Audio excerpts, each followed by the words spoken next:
Memphis Grizzlies last Friday, they fired Taylor Jenkins. Very shocking. Nobody didn't know why, but apparently it was because of the offense that Taylor Jenkins has said. Apparently, his offense was made around getting everybody involved. I'm just shortening it. He wanted everybody basically to get their touches, everybody to touch the ball. And Ja Morant, according to sources, really didn't like that because apparently, according to NBA Central, he is averaging a career low in touches this season, and it didn't sit well with him. Quote, the season Morant is averaging career lows in touches, averaging touch length and dribbles per touch this season. Morant's 22 points per game is his lowest since the 2020 season. And that was his second year, 2020-21 second season, and his field goal percentage is 48%. His worst of the career. It didn't sit well, and he voiced his frustrations publicly and privately. And they got rid of him. And apparently they got this new coach who's overseas, who had one of the best offenses of like all time overseas and stuff like that. And his offense is more pick and rolls, which Ja Morant usually does. So what is your reaction to basically everything about the Grizzlies and the Grizzlies firing Taylor Jenkins? First off, well, it's just to add on to that. Like, I think they said the year before or something like that they had fired like some of the assistant coach. They had fired an assistant coach that Ja was really like close with. But one, I don't get the firing. We're 9. It was like 9-10 games before playoffs, bro. Why are you firing your head coach? I understand that the offense might not be where Ja likes it, but we're literally 10 games before playoffs. And so now you're gonna implement a new coach. He's gonna come with new defensive schemes, new offenses. Granted they're professionals, it's their job, but that's a lot of pressure to put on them right before playoffs. You know what I mean? And so it's like that. I didn't like that first and foremost.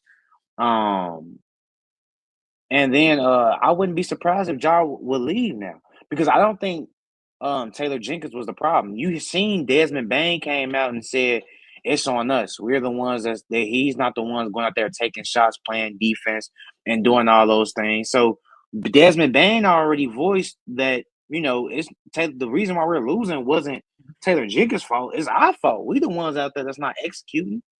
So I don't agree with the front office doing that. I don't at all. And I wouldn't be surprised if Ja leaves now, to be honest with you. So I agree with you on it was crazy that, like you said, 10 games, 9 games left. You don't see that. If anything, you do this in the off season. Like, was it really All-Star break? Yeah, you could have did it earlier.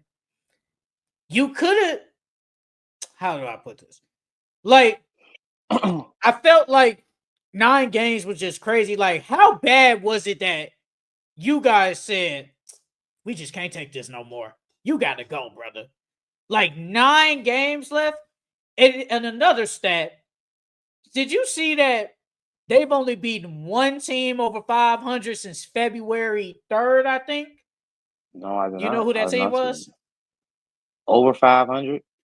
One team over 500. One team over 500 since February. They've only beaten one team. What, the Mavs? The Mavericks. Without AD and Kyrie. That was the only team they beat. So technically, they haven't beaten no good teams over 500. So basically, they've been playing bad almost basically since All-Star break and trade deadline. So who wins, them or the Knicks? Because the Knicks don't win against no top teams either. I would say the Knicks because the Knicks can't beat no really good team. Okay. 0-8 against the top 3 teams is crazy. Like, you can't get one. You can't get one. No, the Grizzlies just haven't beaten the team over 500 since then. They probably beaten the team. They beaten this. I think they beat the Celtics this year. I think in Boston. So you beating the team, one of the best teams. The Knicks haven't beaten none of them. They're like 0-9 now. They can't beat none of them. They be getting blown out. But that's neither here nor there. I think this is just bad on the organization. Like, it's a bad move to fire your head coach who, remember, I thought he was a coach of the year candidate when we first did our things, our awards. I thought because I'm like Taylor Jenkins is a good coach. It's a good team. Like They was second in the West. Yeah, they were second in the West. They were fifth in the. They were like fifth in the West when they fired him. So it's like it just doesn't make no sense. And remember I talked about what was it like a month or two ago when we was like when it was that report that said look out for John Morant probably like leaving out and you was like I don't know, but I was like I said I think about it because he be getting hurt. He be not now, but it was in some drama. You got to think about it. And it's crazy because he just did that gun thing the other day, the celebration, which was crazy. It's like, bro, I know nothing didn't happen with him in the league on that, but why would you do that? Why are we doing that? Bro, you could have did the middle finger. You could have did that at least. You put the gun, knowing you've been dealing with guns, and you did the little gun thing back at Buddy Hill. It's crazy. Hey, he better be bro. He better be careful, bro, because I don't think Adam Silver already slapped him on the wrist 2 times already. 3 strikes you out, bro. Like you better be careful, man. You think when they suspended him to 20 games with a slap on the wrist, you think he should have got more? Yeah, that was a slap on the wrist. Oh, because the first time when he did that, he was in that club. Both times. Yeah, he was in the club and they saw it. The second time was in the car. Yeah, they was a slap on the wrist because he could have it could have been worse. It could have been worse. They could have treated him like they did Gil. It could have been worse. Well, Gil actually brought guns to the locker room, so I mean, but Ja had to get that gun some way somehow. But the thing is, this was on video though, so it's like it's video. Gil actually brought the guns to the locker room. He actually brought them to the locker room. They were BB guns. Well, no. I think they was real guns. No, he said they wasn't loaded though. He said they wasn't loaded though. But he actually brought it to the facility on site. That's crazy. Ja didn't do that. He just did it off somewhere. So if this was David Stern, what you think he would have gave Ja? Oh boy. Probably would have been gone for half the season, if not that entire season, bro. Because that was his second time, especially the second time doing it.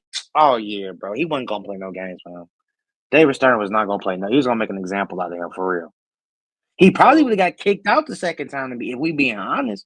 Because that first time he probably would have gave him like half a season, or if not the whole season. And if he would have did it again, well, I don't think Ja would have did it again if David Stern was the commissioner. Because David Stern don't play there, bro. Well, he didn't play there. Yeah, and like I said earlier, the Grizzlies defense has been bad. Their offense, the offense so far, it's been okay, but the defense so far, it's bad. They've been giving up like almost 150 points per game. Let me go to it real quick. You gave up 134 to the Warriors. Crazy. You gave up 117 to the Celtics. Crazy. You gave up 134 to the Lakers. Then Buddy Taylor Jenkins was still the coach. So in 3 games in this era, you've given up almost 115 points per game, which is just not good. Like with the Warriors, but the Grizzlies struggles right now. Are they really a first round exit? Yes, they are. They're a first round exit this year. I know we talked about the other teams, but my bad. Go ahead. I was gonna say because I don't think this is. I mean, yeah, dude has played. He's coached overseas, and he has a decent pedigree overseas. But NBA basketball is different, and this is your first time as a head coach, even though you're an interim head coach. This is your first time as a head coach in the NBA. I don't think he's going to be ready for that moment in the playoffs. I wouldn't be surprised if they got swept. So if you're the Grizzlies, I know we talked about the other teams earlier. Who should they face? If I'm the Grizzlies, who do I want to face? Who do I want to face? Low key, the Rockets.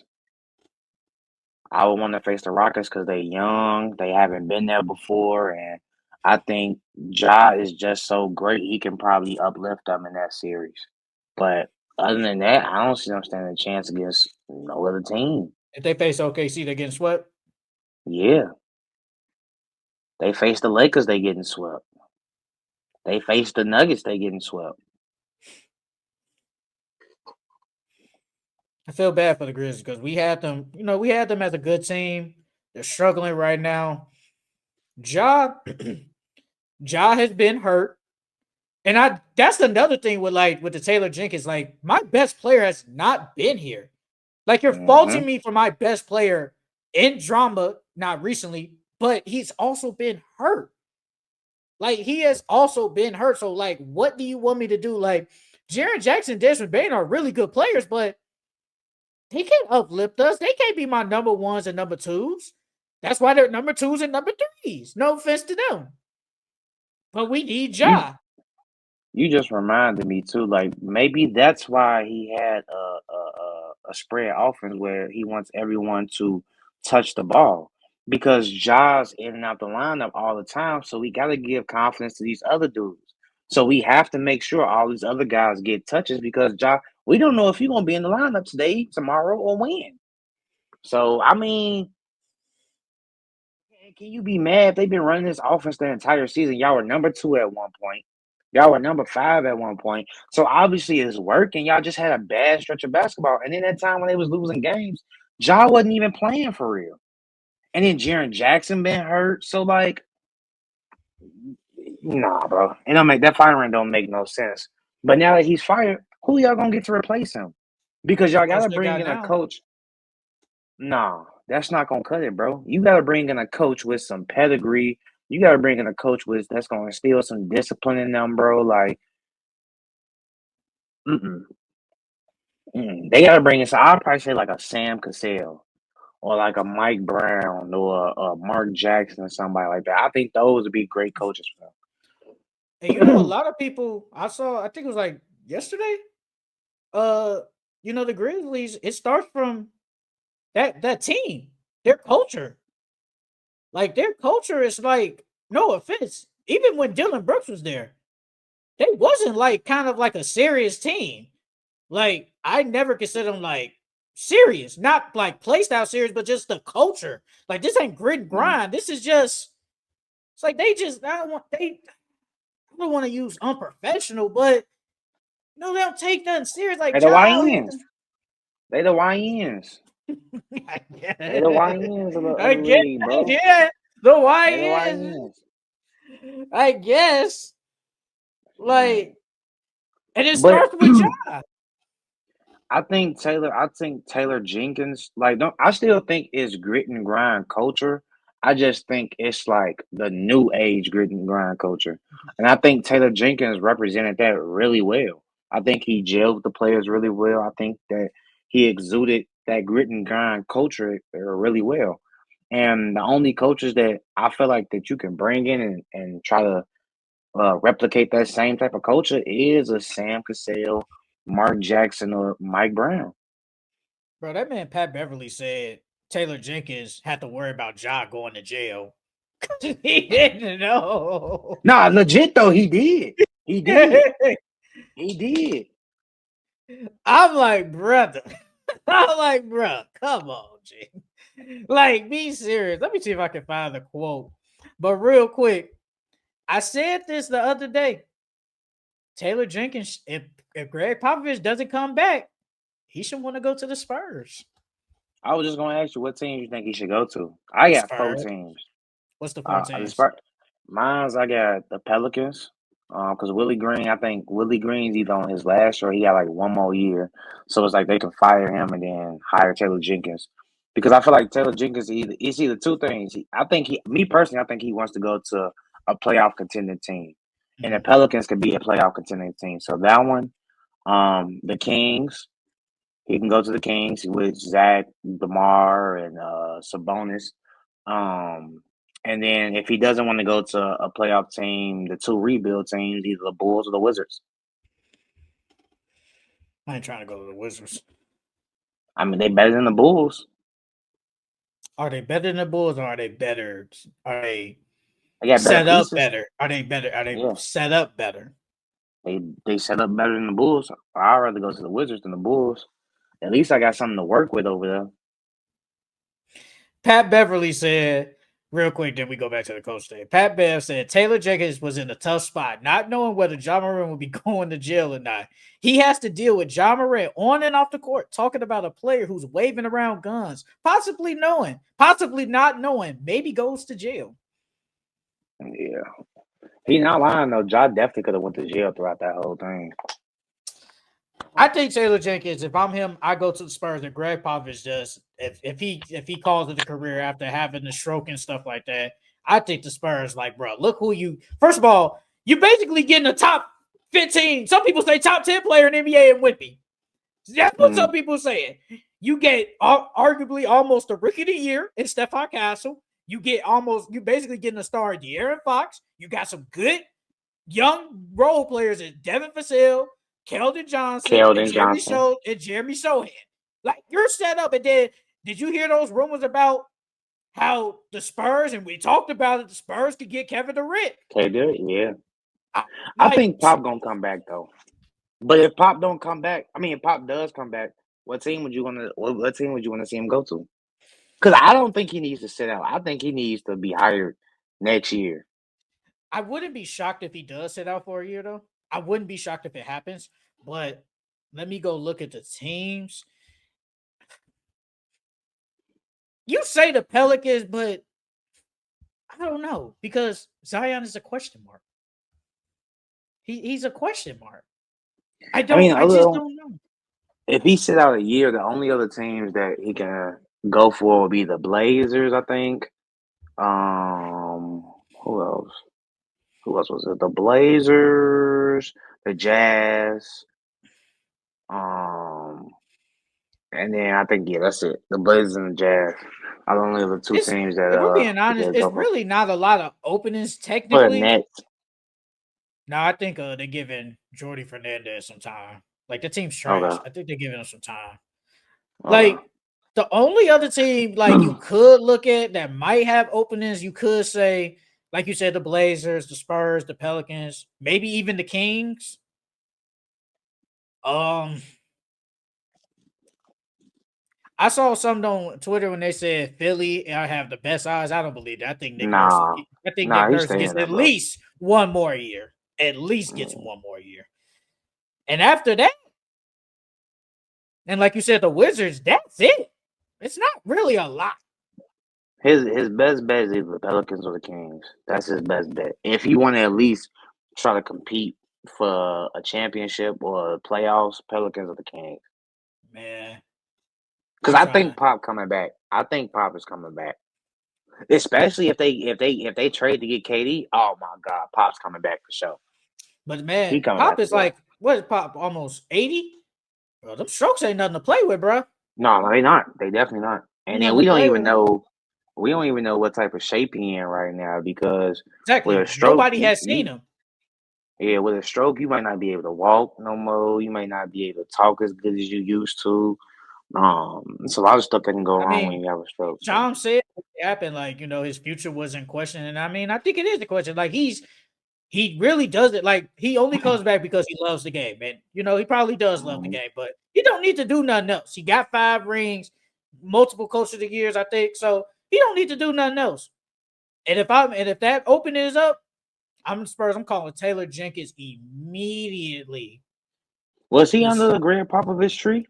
I don't think so. No, I think he was on. I think he was under the Bud tree, Budenholzer tree. I think. And who did Budenholzer? I think Budenholzer studied under the Popovich tree too. Eventually, yeah. So they all kind of somewhat connected. Yeah. Honestly, though, low key, the Blazers isn't bad, because look what Denny Avdia doing. That man is hooping. Is he the best player on that team? Because he been really good. Right now, yes, he's the best player on that team. Yes, he is. Like, you got Denny, we got Shea Sharp, who is probably their most talented player. DeAndre Ayton is iffy. You don't know if you want to keep him or not. Donovan Clingan is still there. You got Scoot Henderson, Trey Anthony Simons, get something back for him. The Blazers looking pretty decent. And to Monty Kamara, good player. You know, they got some pieces, and they probably just need one of them coaches. Chauncey Billups been doing a good job. I give him his credit. I'm giving Chauncey his credit. But what did you say to me? Well, years ago, even though yours was worse. Hey, if Taylor Jenkins on the right there on the market, man. If he's a good coach on the market, man, I'm getting him and getting him out of here. That's what you told me with Greg Popovich and what's his name? Steve Clifford. Steve Clifford. That's what you told me. Yours was worse though. Yours was worse. I mean, bro, you could just tell them players didn't believe in Steve Clifford, though, G. But with Chauncey and the Blazers, they're finally buying in. I think once Denny came and Denny bought in, the rest of them follow suit because they're not playing anything like they were playing at the beginning of the season or like they were playing or like they were playing last year. But my thing is with them, what you gonna do with Scoop? Because obviously with the ball in Denny's hands, the team looks way better. And so if you trade Anthony Simons, that means you have to start Scoot. And if you start Scoot, Scoot's not a shooter like Anthony. So Scoot's gonna need the ball in his hands. And Denny Avnia, he's not really he can catch and shoot, but he's not really a catch and shoot type of player. So what do you do with that? Because I would want the ball in Denny's hands rather than Scoot's. But if you keep Scoot on the bench, it's like this was the second overall pick just for him to come off the bench. Portland will have the 9th pick. This year? Yep. They have number 9 right now. So that job don't look bad if I'm Taylor Jenkins, but I want the Spurs. That's who I want. I want the Spurs. But honestly, though, like I said, with the Grizzlies, man, they going through it. That culture right now is not good. And I wouldn't be shocked if there is some changes this summer, man. And could they look at moving on from Ja? Maybe. But it just all depends. Hey, can he be your best player on the championship team? Ja? Yeah. I think he can. Okay. I think he can. Okay. But like you said, I wouldn't be surprised. I wouldn't be surprised if they moved him, because one, he got all this gun stuff.